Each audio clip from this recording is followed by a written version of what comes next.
We are in the prime of tomato season, and this grilled cheese tomato soup will help use up some of those extra tomatoes. You can use any tomato for this recipe, but today I'm using Roma tomatoes. I cleaned, cored, and halved the tomatoes, and I'm placing in a bowl along with half a sweet onion and 3 large cloves of garlic, a 1/4 teaspoon each of salt and black pepper, and about 2 to 3 tablespoons of extra virgin olive oil drizzled over the top, giving that a good but gentle mix to get all the tomatoes nice and coated. I have my oven preheating to 400 degrees, and I'm pouring the tomatoes onto a parchment lined baking sheet. I'm making enough soup for 2 to 3 people, so I'm using enough tomatoes to cover the baking sheet. Positioning the tomatoes in a single layer cut side up. These are going into the oven on the top rack for 45 minutes to an hour, or until they're soft and have a slight char to the edges. By roasting tomatoes, it brings out the caramelized natural sweetness and the flavor intensifies. Remember, we are making a gourmet tomato soup, and we want the best flavor possible. Letting the tomatoes fully cool, and we are ready to make the soup. In my soup pot on medium heat, I'm adding in all the tomatoes, onions, and don't forget the roasted garlic. I'm adding in a total of 1 quart of chicken broth, turning my heat up to bring this up to a simmer. You could totally keep this vegetarian by using vegetable broth or water. I'm also boosting the flavor with 1 teaspoon of better than chicken bouillon and 1 tablespoon of tomato paste for an even more enhanced tomato flavor, bringing this up to a simmer and cooking for 5 minutes.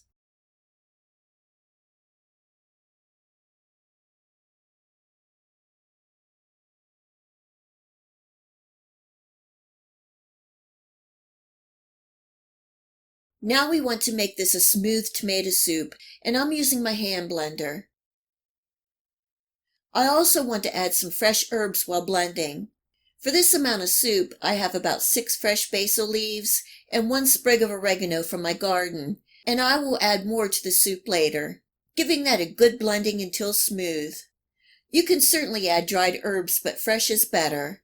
You can add any herbs or spices that you like, and even kick the heat up with some cayenne powder. Tonight I'm keeping it simple. I have my heat on medium and I tasted the soup. I'm adding a pinch more of salt, 1 teaspoon of sugar to balance out the tomatoes, and a 1/4 teaspoon of garlic powder, giving that a good stir and bringing up to a simmer and cooking for 2 minutes. Now I'm adding in the other half of the fresh herbs and cooking for another 2 minutes, and we are ready for the final step and almost ready to eat. This recipe makes 2 large bowls or 4 cups of gourmet tomato soup, rich and very flavorful. If you wish, you can thin the soup with more broth or even some cream or half and half. We like it the way it is. To take this soup to the next level, I'm adding the grilled cheese sandwich on top. I have some homemade croutons that I season with some salt, pepper, garlic, and onion powder, and drizzled with melted butter, just like you would on a grilled cheese. And just like in French onion soup, you have to have that yummy top layer of cheese, only in this case we are using cheddar cheese, and a nice amount. Don't be stingy. This is going into a 375-degree oven for a couple minutes or until the cheese is melted and bubbly. And that is my gourmet grilled cheese tomato soup. This recipe is a definite keeper. I'm already thinking about baking another batch. If you remember earlier, I said about possibly adding some cream. I think the cheese serves this purpose and adds the creaminess to the soup to mellow it out and bring it all together. The croutons are a nice texture and they add some bulkiness to the soup. A refreshing, delicious, comforting soup all in one. I hope you give my recipe a try and enjoy.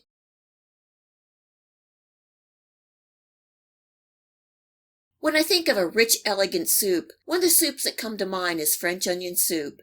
It is a classic soup that can be served as an appetizer, but rich and comforting enough that it can be a meal. There are only a few ingredients, but it does take some time and patience to make. Still, you can have this delicious French onion soup ready in 1 hour. First, the croutons. You can use a slice of toasted French bread, or tonight I'm using some leftover rolls to make bite-sized croutons. I cube the rolls into 1-inch pieces and season simply with a little salt and black pepper. The toasted croutons are going to act as a sponge for the rich beefy onion broth and a platform for the gooey cheese. Drizzling with a little extra virgin olive oil and giving the bread cubes a good toss. Spreading evenly on a baking pan and baking at 350 degrees for 20 to 25 minutes or until the bread cubes are dry and golden brown. Give them a toss a couple times during the baking so they bake evenly. I will have plenty of croutons left over, and I can use them in my salads. We are ready to start the soup. First, we need to caramelize the onions. In my pot on medium heat, I'm adding in 3 tablespoons of extra virgin olive oil and 3 tablespoons of unsalted butter. Letting that melt, and then I'm adding in my 6 large sliced yellow onions. Yes, that is a lot of onions, but you will see they will cook down to about a cup of onions. As the onions slowly cook, they will release their sugars and caramelize, producing a nice, sweet, rich flavor. I'm starting my heat at a 6 on my electric stove. As the onions cook, I will slowly decrease that heat down to a 4. You will need to be patient with this process, and it's going to take about 20 to 30 minutes. About 10 minutes into the cooking, I'm adding a half a teaspoon of sugar, and this is going to help with the caramelizing. As the liquid decreases, you will see the bottom starting to form some brown fond and caramel. Keep stirring and scraping the bottom. You don't want the onions to burn. See that beautiful color? And you can see the onions have really reduced in volume. That is a lot of flavor right there.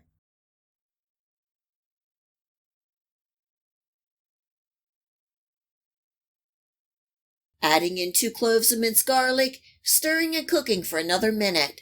You don't want too much garlic, just a little hint in the background. To help deglaze the pan, I have a half a cup of sherry, and this will help add some of that classic French onion soup flavor. Giving that a good stir and scraping the bottom. I'm using a total of 6 cups of my homemade beef broth. Giving that a stir, and I'm turning my heat up to bring this up to a simmer. The key to a good French onion soup is a good beef broth. I'm using my homemade beef broth, but if you're using a boxed or canned broth, make sure you choose a low sodium so you can control the salt level. You can also boost the beef flavor with a beef bouillon, but again, just be careful of the salt content.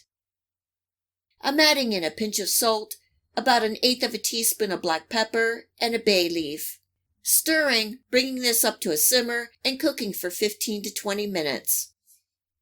After the soup is done, turn off the heat and remove the bay leaf.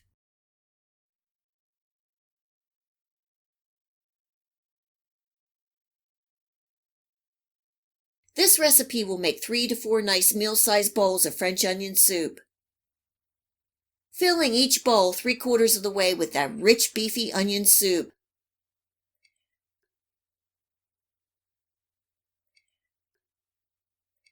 Topping with a layer of toasted croutons.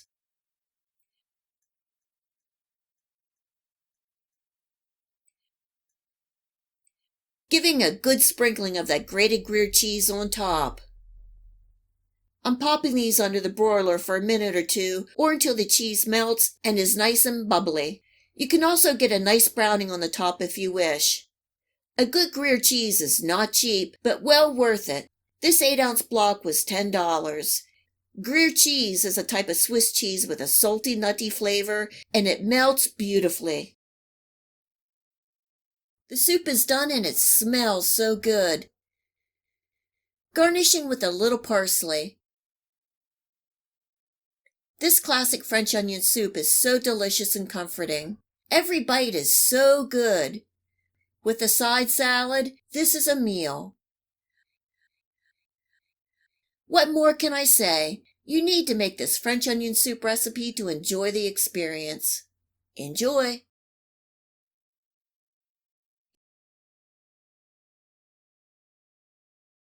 This pasta fagioli is one of those soups you know going in that 2 bowls equals 1 serving. You can serve the soup as a meal or serve with a side salad, bread, or sandwich. In my soup pot on medium-high heat, I'm cooking and chopping 1 pound of ground beef until no longer pink. If you have any excess fat in the ground beef, you can drain off before the next step. I have 1 cup each of diced onions, celery, carrots, and I also have 1 diced, rinsed, and drained leek. A 1/4 teaspoon each of salt and black pepper. Cooking and stirring for 3 to 4 minutes or until the onions start to change color. Adding in 3 cloves of minced garlic and 2 tablespoons of tomato paste. Giving that a good stir to incorporate and cooking for a minute. I think the tomato paste really adds a good level of flavor.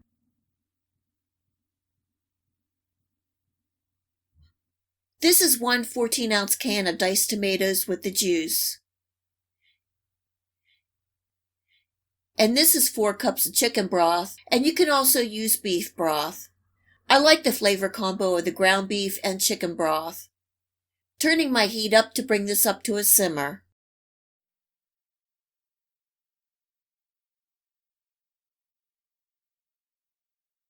I'm adding in a sprinkle more of black pepper, 2 teaspoons of sugar to balance out the tomatoes, 1 teaspoon each of oregano and basil,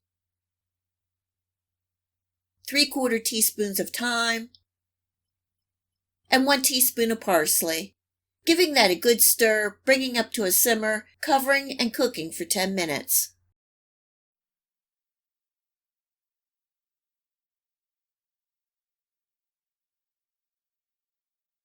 And now it's time for the beans. I have 1 14-ounce can each of white northern beans and red kidney beans. Stirring, bringing back up to a simmer, covering and cooking for another 15 minutes.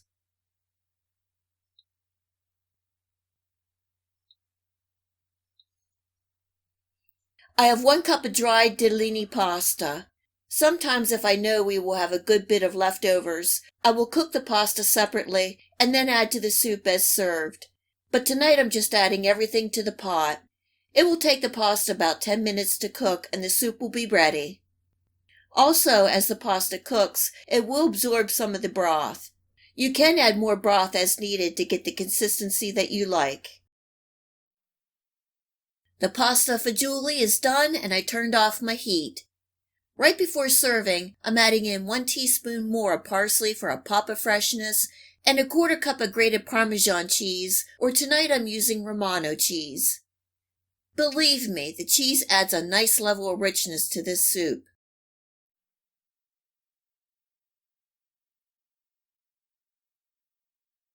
Italian pasta fagioli simply means pasta and beans. This copycat Olive Garden pasta fagioli soup recipe is so easy and good.